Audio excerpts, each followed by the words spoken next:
Thank you, Professor Devika, for providing me this platform to share a few thoughts on right-based approach to development. I'm Vinod Abraham, faculty at the Center for Development Studies, Thiruvananthapuram. I would be speaking specifically on labor and employment during the pandemic in Kerala and India.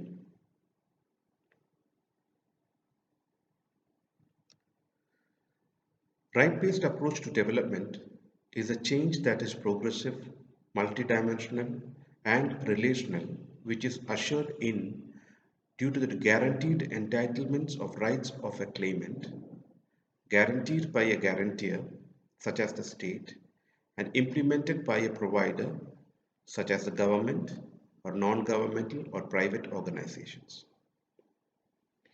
Right-based approach to development is a view of development such that it empowers the citizens to make their legitimate claims over the state without having to be seen as a passive beneficiary of the state. It encompasses the capability of the citizens to make claims over rights, the capacity of the duty bearer, that is the state, to deliver developmental goods and services for the claimants. And such claims making and development delivery is conducted to maximize individual freedoms and minimize social injustice.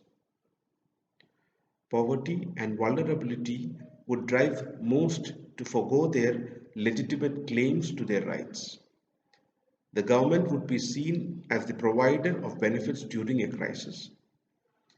A crisis would reduce people to their elements such that freedoms and rights would be considered as luxury and survival itself becomes a benefit doled out by the government.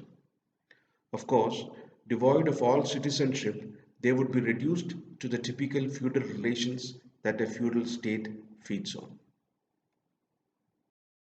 The rights-based approach to development presupposes a politically aware citizenry of their rights, and if not, the state is obligated to create such awareness. It presupposes a state with well-endowed institutions that would be able to implement the duties that is laid upon by its citizenry, such as a government capable of recognizing their duties to the citizenry and acting on it, a judiciary, and such other institutions that would enforce such claims on the state or other duty-laden parties to deliver the rights of the citizens.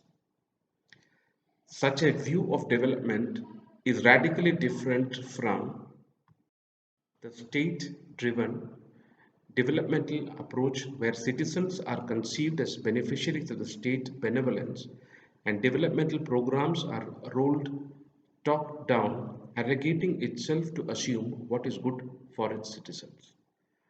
Much of the development programs and policies in the developing world, including India, had followed this developmental approach, in the process creating a wide rift between the developmental needs of the citizens and the delivery of the state. In the context of labor and employment, the entitlements refer to rights that are guaranteed by the state towards work and work life. The agents are workers and claimants of these rights. It must be clarified that such guarantees of the state to work and work life is aimed at enabling the claimant to accumulate the resources required for decent living conditions for the worker and reproduction of social conditions, at least as good as the previous one. This distinction of the state's guaranteed to provide the space to search for work and a guarantee that includes not only the space to work but also the resources for social reproduction is crucial. In the Indian case, such guarantees stop at the right to work. Often such guarantees don't exist on the right to basic minimum income. And when it exists, as in the case of minimum wages, this is less than that is needed for social reproduction. Labor rights approach precedes the right-based approach to development. Before development was conceived as freedom, the right to work freely without being attached or bonded and without being discriminated on the basis of identity had come to existence globally. In India, the various labor laws in the country were in place. Some of them predated the constitution of the country, some of them appearing on the immediate period following independence. However, such labor rights did not have universal applications. So, while the freedoms associated with the work was open to all workers, the necessary protection or duty obligations associated with decent work, such as job security, income security, and conditions of work, were limited to only a small class of workers, thus creating the famous dual wage labor markets in India. Add to this the large share of self employed workers, mostly family based petty producers, where no labor rights are applicable, with very small minimal state guarantees on their economic lives. We have a hierarchy of labor with a small share of workers being highly protected against vulnerabilities, another set of workers protected to earn at subsistence levels, though with no right to employment, while the vast majority are left to fend for themselves. Apart from the fact that the labor rights have selective application, even the available ones are not necessarily implemented in their spirit. As corresponding duty obligators, such as the state or the private enterprises, these obligations were never implemented either due to weak state machinery or due to co opted state machinery. Under these circumstances, when rights are awarded, guarantees of the state may not mean much. The approach of the Indian state in the years after independence to labor and employment had been, in general, aimed at disempowering and disentitling their rights. Fundamental to the rights based approach, as we had conceptualized earlier, is the empowerment of the citizenry to claim its rights and a duty laden state to fulfill its obligations. In terms of labor and employment, we had witnessed during the last 2 decades an erosion of their rights and it being increasingly replaced by targeted development programs with little claims of rights. Firstly, about 90% of the workforce in the country is still employed in the informal sector with no claims of any legal rights to protect their constitutionally guaranteed right to work. As we had stated earlier, what good is a right if there is no duty obligated party to fulfill their rights? The state is not duty bound to fulfill their right to work apart from the providing the enabling conditions and opportunities for work. The right to livelihood again implies that there exists a right to some subsistence earnings that would be associated with right to work. Yes, we do have a Minimum Wages Act, as of now mostly dysfunctional. The new labor code that is being passed in the parliament takes away much of the claims to collective bargaining, job security, income security, and security to conditions of work, which were guaranteed through the labor laws, though they had very limited coverage. Quite in contrast to the national scenario, an empowered society with a heightened sense of citizenship had developed in Kerala and had also developed the early political leadership in independent Kerala. Though the general story of development in the developing world had been largely that of the developmentalist states, Kerala in India had been a shining example of having approached development from a right based perspective early on. The approach to development as a right based approach had been in the vocabulary of the imagination of Kerala as a development state. The early socio-cultural movements led by Srinarayana Guru, Chattambiswamy and others, followed by the left and radical left labor movements in the immediate pre and post-independence periods of India, were all aimed at empowering the working class such that they would put their legitimate claims on the state for the space to develop in their own terms. This labor rights activism and movements in Kerala later would invigorate grassroots people's movements, establishing decentralized governance and development planning at the local level using a people's plan approach, its core values being participation and inclusion. Such a view of development, while not completely indigenously developed, had its enabling conditions from a progressive looking state and a citizenry that was politically aware and working towards greater empowerment.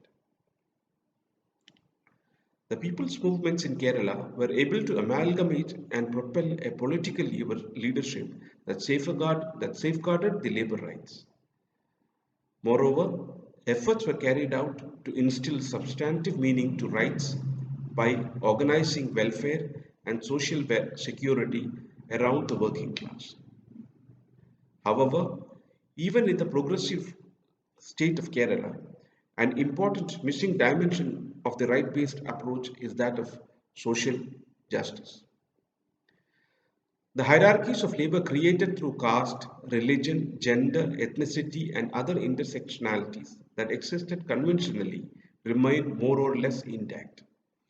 Not that the conventional occupations and industries remain, rather, income and occupational mobility has not greatly disturbed the hierarchical positions of labor. However, these hierarchies were conventionally maintained on the basis of physical assets, chiefly ownership of land. But of recently, the physical capital is transforming to human capital to maintain this hierarchy. The landless, marginalized communities thus continue to remain in the bottom of educational achievements, occupational mobility, and income mobility. Also, a highly protected labor aristocracy of local workforce now fiercely guard entry and exit of members both in their arena of work and their arenas of bargaining spaces. Local workers' unions would not encourage the entry of migrant workers into their workspace, and if they enter, they are treated differently.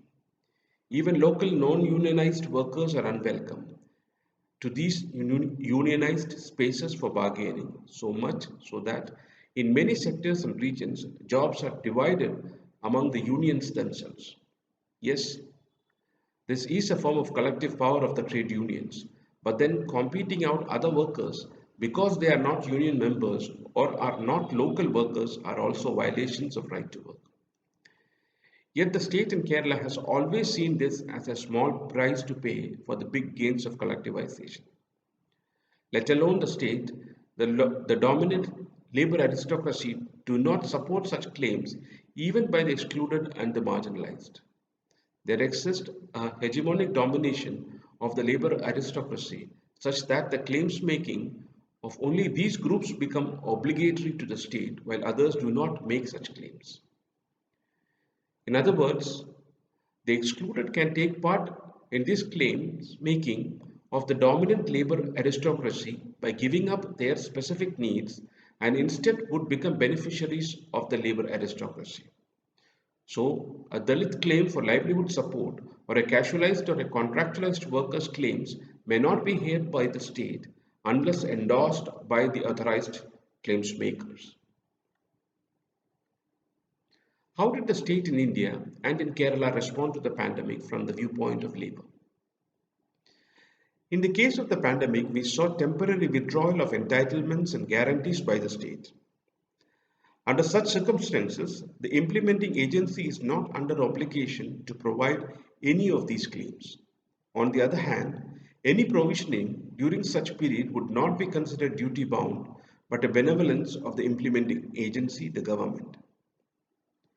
The invocation of the National Disaster Management Act of India 2005 gave the government sweeping powers to temporarily curtail certain citizens' rights.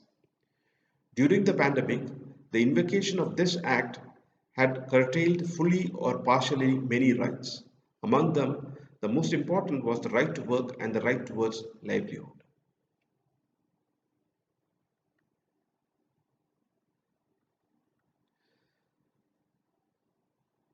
The protective cover for the workers come from the different labor laws that are rooted in the constitutional provisions of the country. Over the years, though the labor laws did not change, the implementation of it had changed vastly. During the last one decade, changes in the labor laws have been pushed through state level amendments such that the spirit of these laws are not abided by. For instance, the state level amendments of Rajasthan, Andhra Pradesh, etc. However, the pandemic opened up opportunities for states to arbitrarily suspend the labor laws in Uttar Pradesh and Madhya Pradesh. A large number of very important ones, including the Factories Act, could be suspended for 1,000 days in these states. The reason given is that since COVID has reduced investments, such suspension of labor laws would attract investments and increase economic activities. This implies that the government sees that these labor laws are not labor rights but the benevolence of the state. Moreover, this benevolence can be expressed only during the pleasure of the state and the investors. What are the implications from a rights perspective? By taking such a view by the state governments and the courts not seeing anything wrong in this move, the rights of the workers is bounded to the investment attractiveness. The labor laws can only be invoked to the limit that investment allows. Now take the case of wage payments during the lockdown. After lockdown was declared, the government enforced the employers to pay full wages to their employees throughout the period of the lockdown. This was to be done across board for all employees across all firms. A guaranteed wages for the workers would ensure the livelihood of the workers. However, many issues stem out of this rule. Firstly, there is no machinery in the country to ensure such wage payment is done. Secondly, the employers, mostly of marginal and small enterprises who are severely affected by the pandemic themselves, are not in a position to pay such wages. Thirdly, there is no legal backing to such a measure. In other words, while the issue of wages and livelihood during the pandemic becomes all the more prominent, there is neither a guarantee nor an implementing agency to ensure the fundamental of all needs, that of livelihood sources. Thus, it is not surprising that the Supreme Court turned down this directive from the Ministry of Home Affairs, leaving workers to the mercy of the employers. Now, imagine if there was an entitlement that the workers could put claim on, and if there were an implementer, such as the government or the private parties, such benevolence of the employer and also of the government may not have been necessary for the workers to wade through the pandemic. Yes, it is true that a large number of employers would not be able to meet the wage payments and possibly they themselves would be out of their livelihood resources. Such entitlements that is backed by the state guarantee would ensure that basic necessities are enshrined as rights themselves. The fundamental rights in India today provides equality of opportunity but not fulfillment of the basic needs of every citizen. Now coming to the issue of layoffs during lockdown. The crisis has led many firms to lay off workers from the plants. Production stoppage, accumulated stocks, breakdown in supply chains have all led to large labor surplus. Many firms have resorted to layoff of workers during the pandemic. Companies such as Zomato, Swiggy, Uber, Ola all have cut down their staff strength by a large share since the pandemic broke out.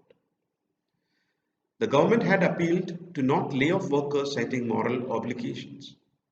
But firms in turn would claim that it is the government that is morally obligated to provide jobs, not private firms. Interesting aspect is that while many have lost jobs, it is not in firms that were protected by the labor laws of the country, but those that had new age work arrangements. All the above companies that was mentioned earlier engage workers as work partners and not as employees, essentially depriving of their claims to labor rights during such crisis. And in such circumstances, the government can only make moral appeals and take no positions on layoffs. Now, work from home has become the norm for a large share of the workers. The issues arising from work from home are somewhat similar to the home based work issues that we had been hearing for some time. People work from home or factory settings together as it allows coordinated efforts. It also enables monitoring and supervision at lower costs. Now, with the workspace moving to home, the monitoring cost multiplies and hence the payment is bound to shift from time-based work to piece-rated work. Piece-rated work is an invitation to self-exploitation, especially during a pandemic where the demand conditions are low and hence workers will have to struggle to keep up their job itself.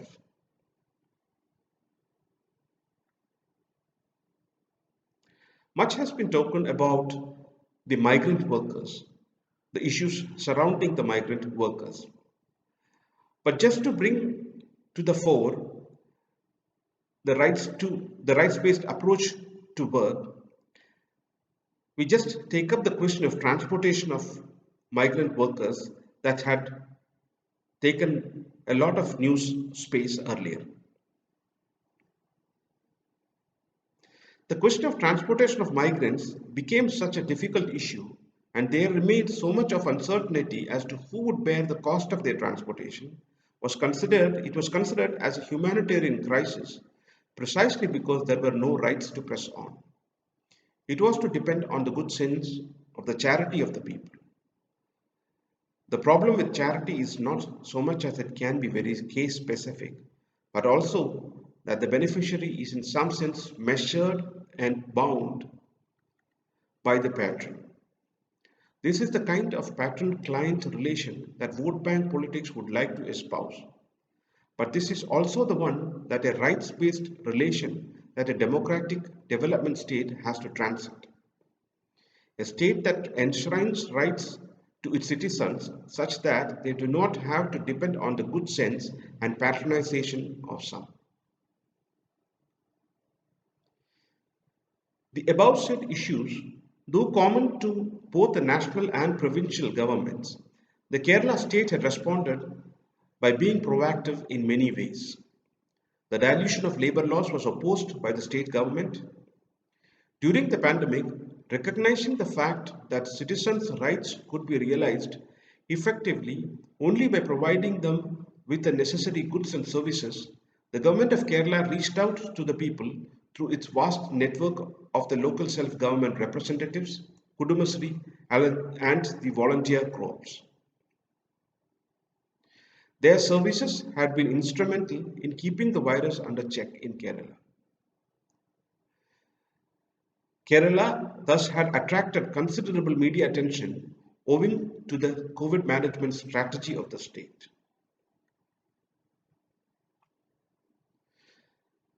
The government of Kerala did handle the pandemic relatively better than other states and most countries even. Yet it had chosen to call itself a caring government rather than a government that recognizes the citizen's right. By doing so, it is making a claim on the Keralites that this government is the one that goes the extra mile for caring its citizens beyond the call of duty, and the citizens are not within their rights in receiving such a care from the state. For the ruling government, giving into claims of rights may be sometimes seen as a loss of power, and on the other hand, being benevolent may be viewed as being powerful.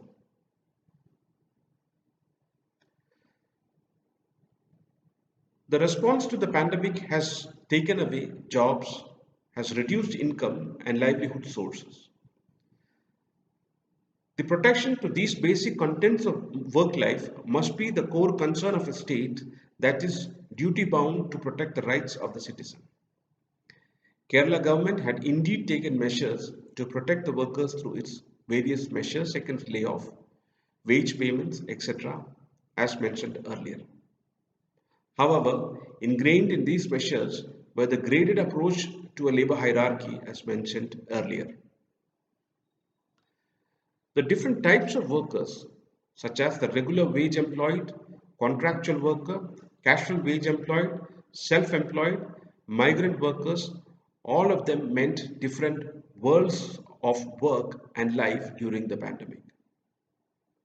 For the regular worker, the pandemic was an inconvenience with some reduction in earnings and suffer some salary deferments or no dearness allowance payments, etc. For the contractual worker, the pandemic still allowed to retain the job and their salary, but the possibility of loss of job in the immediate future is imminent. Moreover, the contractual worker is now to be present in their workplace by some or other means, it does not matter how, and substitute in many cases for the permanent worker who goes on long leaves fearing the disease. For the casual worker, there is no job at all. For the self employed, there is a job but reduced earnings as establishments remain shut due to the lockdown. For the migrant worker, along with loss of employment and loss of wages, the cost of returning to their place of origin and the cost of survival is an additional burden. As mentioned earlier, these different types of workers somewhat fits into the hierarchy of labor that we were talking about. It is interesting that when emergencies such as these strike, that the wages and salaries can be held back by employers. And if the state directive is violated, there is not much that the state can do. As it can be seen that employment and wages, if are seen as the benevolence of the employer, the stopping of it also has not much rights to be claimed by the employees. Loss of employment, loss of wages, and difficult conditions of work are meted out on a daily basis, even in high value adding sectors such as the information technology sector. Laying off of workers in the sector can be done without delay. The existing institutional structure does not support the workers in claiming their right to work and livelihood, which makes it easy to lay off, cut salaries with impunity. Why? With the state government itself issuing salary deferment, it gives signals to the private sector to respond in similar but more stringent manner. When a lockdown is declared, the state is taking away all means of livelihood. When it takes away these sources of livelihood, it is duty bound to protect its citizens. The government directive on wage payment to all workers provide respite to the regular workers and contractual workers. But what about casual wage workers, self-employed and the migrant workers? How is the casual wage worker or the self-employed protected during the pandemic? When lockdown and other containment policies were imposed in the developed countries, unemployment or loss of jobs had to be compensated by social security benefits. In some countries, such as Canada, wages for lost days of work, along with a hike in wages, was given to compensate the loss of income to individuals. In India, lockdown could be imposed with a few hours' notice, and when people lost their jobs or other earnings opportunity, the state was not answerable. The state did not have to give any income to the workers as a right. Packages of $20 million worth of money thus went to business revival without anything much reaching to the workers directly. The government of Kerala indeed provided all households with rations. These rations are but stopgap arrangements with no guarantee of future provision. The workers cannot make a claim over such rations. The caring government will provide.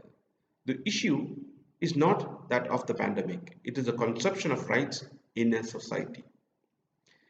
A state duty bound to protect the livelihood as a right to its citizens will not be able to impose a lockdown without thinking of the protective measures in place. A caring state such as Kerala would protect the livelihood not as a matter of right of the citizen but as a conscious political choice taken by the incumbent government. A conscious political choice of an incumbent government is problematic, especially in a regional setting. It tends to set the boundaries of its actions to its votaries. Hence, while the care given to the migrant workers was exemplary within the state, when the demand for transporting these workers back to their destinations, the central and various state governments, including Kerala, found it very difficult to reach to a consensus on the strategy required.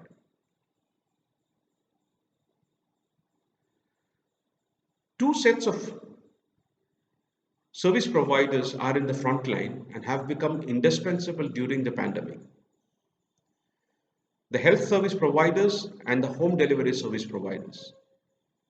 A number of these service providers have fallen victim to the virus, with even a few deaths. The health services are essential services and cannot be disrupted. Yet, the risk involved is life threatening. The doctors, nurses, paramedical staff who are constantly exposed to the virus, yes, it is indeed their services, but by doing so, the state is again duty bound to protect them. In other words, those who are in the line of action are taking a risk that is imposed by the state. The state must compensate to such risk takers and guarantees and protections. The service providers consist of two types. One set are the wage workers, and other set are COVID volunteers or development volunteers who are either paid, unpaid, or paid in terms of honorarium. In a disaster management, the role of altruistic volunteers are of prime importance. However, a state cannot manage a disaster depending on the good sense of a set of volunteers. A vibrant democratic state promises citizenship to its habitants cannot be but duty bound to its citizens. The pandemic provides a view of the state that is generally hidden. The pandemic brings to the fore the nature of the relationship between the state and the citizens. In the arena of labor and employment, the measures taken by the national and the state governments to contain the pandemic were impinged directly on labor rights. Yet, with the successive governments in the center distancing themselves from labor rights, the Atmanirbhar package could go the old trickle down route to the workers.